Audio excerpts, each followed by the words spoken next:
Farming is America's biggest industry. While most major American industries have made great advances in productivity, agriculture has outpaced them all. One of the reasons has been intense mechanization. Progress in mechanization has been impressive. However, some crops must still be harvested by hand, where such things as inspection, selection, cutting, or gentle handling are basic to quality. Yet even now, practically every hand-picked crop is under intensive study. And a constant flow of new and remarkable experimental equipment is on trial, all designed to relieve man's age-old burden of manual labor. But until each piece of equipment can be shown to eliminate hand labor and reduce cost with no sacrifice in quality, until then, much of the work must still be manual. And the placement of thousands of workers at the right place, at the right time, is an immense job, especially at harvest time. Overall, the job has been successfully carried through, even in the many crops calling for stoop labor.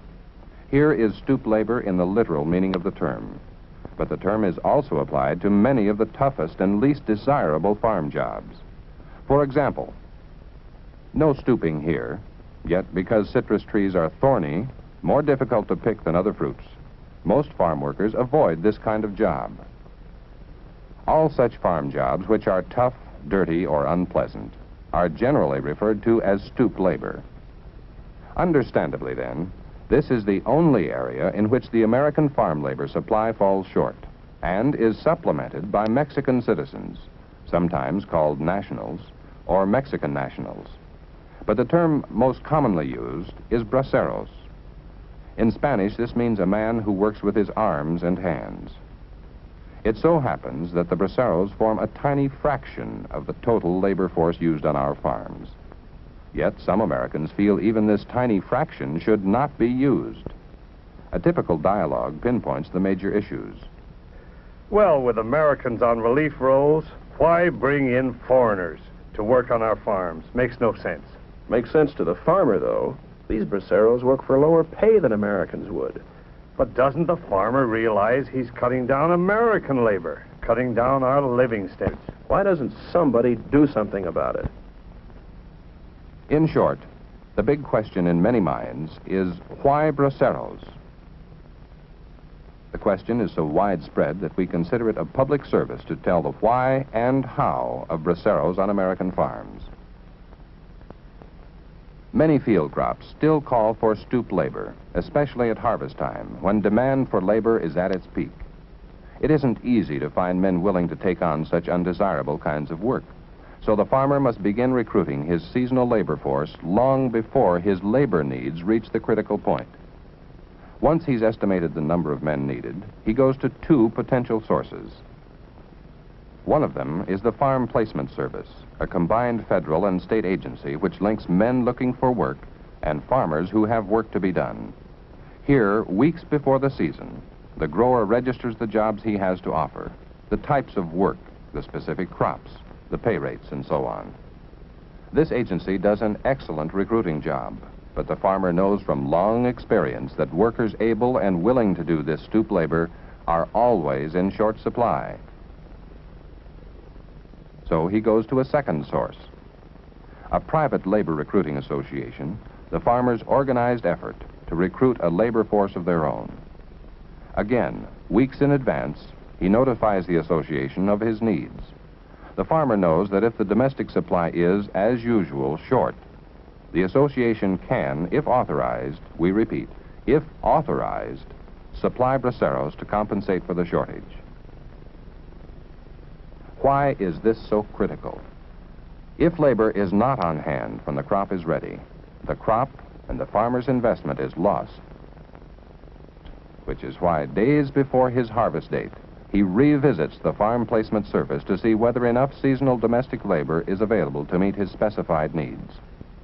Even if this agency doesn't have enough, the farmer is not authorized to import braceros until he proves to the official satisfaction that the farmer's own recruiting service has utilized all the seasonal domestic labor available. What's more, federal law says that the farmer can bring in only the number of braceros required to fill the gap between the available domestic supply and the total number needed. For a better understanding, why not interview the agent himself? Would you mind answering a few questions for us, sir? Yes, I'd be glad to answer them. Do you get a great many requests for foreign farm workers, braceros? I'd have to say no to that question. Actually, supplemental workers are a very small part of the farm labor force in California.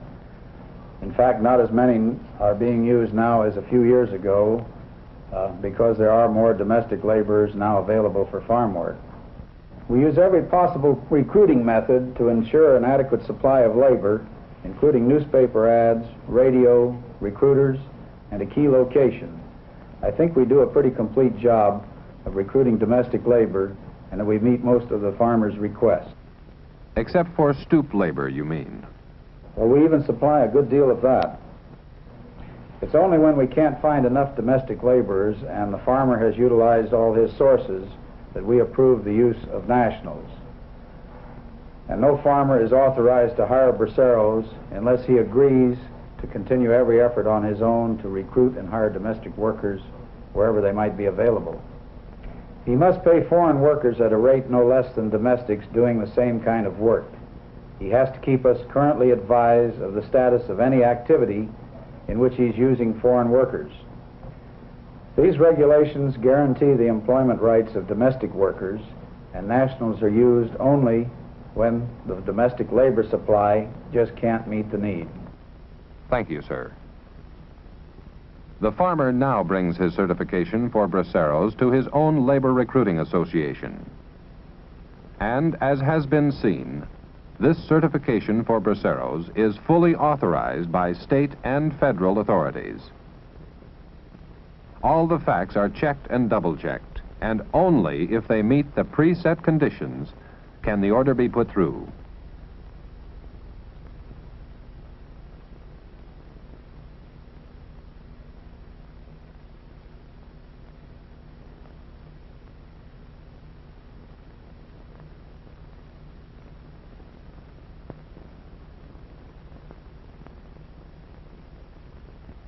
Only now can the manager of the Farmers Association process through further channels the request for the authorized number of braceros. This involves placing the order with the proper authorities at the Mexican border.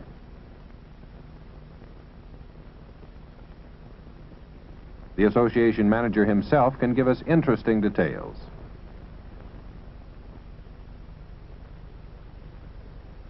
Excuse me, sir.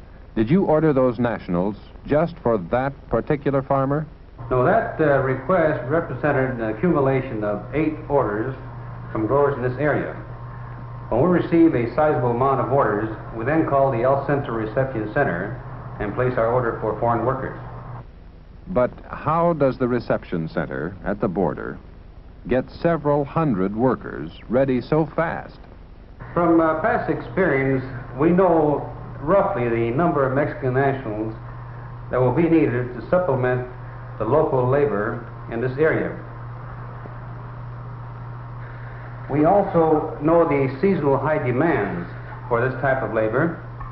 So when growers come in with authorizations from the California Department of Employment certifying that a local labor shortage does exist, and I speak now in terms of stoop labor, we then are all geared, ready to go.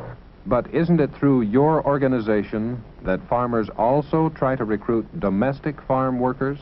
Yes, that's true. Here is an example of several ads that we run locally in an attempt to attract stoop labor. We also have used radio as a means of recruitment. in states such as Texas and Arizona. The results of this recruitment effort, as it applies to picking pears, peaches, and apricots, has been fairly good. However, as it pertains to stoop labor, the results were practically nil. Doesn't the Department of Employment supply a good deal of the stoop labor required? Yes, sir. But even with their excellent organization and their experienced personnel, they are unable to supply us with all the stoop labor that is needed in this area. For example, during the 15-day recruitment effort on the part of the California Department of Employment, we requested these number of workers. We had daily transportation available at the Farm Labor Office. As a matter of fact, we requested over 1,100 workers. The Department of Employment was only able to recruit 725. This immediately created a shortage of stoop labor of over 450 workers. And this is where the Mexican national comes in, where the local labor will not. Thank you, sir, very much. And so, in practically all such jobs, the farmer has all the domestics he and the recruiting agencies can find, plus braceros to fill the gap. The entire crew, domestic or foreign, is paid at exactly the same rate. But, and this is very important, even after the braceros are at work in the fields, domestic workers still have priority. The federal law is specific about this. Any local who wants to work has transportation all ready to take him out to the field, where the farmer must take him on, even if it means pulling out a bracero to whom he is already committed by contract. Yet, even with free transportation provided by the farmers, it is seldom that a bracero is made idle. Now, what about the treatment of braceros? Are they mishandled or mistreated in any way? The gentleman at the center of this scene is Senor Antonio Islas, the Mexican consul very close to the bracero program. Listen to what he has to say on this question. First of all, let me clarify a point. These men I'm speaking to are no wetbacks. The name applies to Mexicans who enter your country illegally. These men I speak to are known as braceros. They enter your country through a careful, regulated program worked out between my government and yours. Now to your question as to how the braceros are treated, the best proof they are well treated is that the Mexican government has allowed the continued temporary immigration of the workers, and that a great number of them have returned here many times. The international agreement for this program set up the highest possible standards for working conditions, living quarters, food, and welfare for the Mexican worker. This program is without doubt well carried out, taking into consideration the number of Mexican temporary workers who come to this country. I find that very few misunderstandings arise and very few errors are committed. Both Mexico and the United States benefit from this program.